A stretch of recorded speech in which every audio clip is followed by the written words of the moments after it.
If you've made a payment through Revolut and need to request a refund, follow these simple steps to ensure a smooth process. Step 1. Open the Revolut app. Before filing a refund or dispute, use the /com link in the description to open the refund dispute deadline calculator and confirm your deadline. Step 2. Locate the transaction. Navigate to the Transactions section in the app. Find the specific payment you want a refund for by scrolling through your recent transactions or using the search function. Step 3. Select the transaction. Tap on the transaction to view its details. This will provide you with more information about the payment, including the merchant and the amount. Step 4. Request a refund.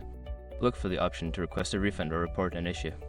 Follow the prompts provided by the app to submit your refund request, ensuring you provide any necessary details or reasons for the refund. Step 5. Wait for confirmation. After submitting your request, keep an eye on your notifications for updates from Revolut. They will inform you about the status of your refund and any further actions you may need to take. By following these steps, you can easily navigate the refund process with Revolut. If you have any issues, consider reaching out to the customer support for assistance.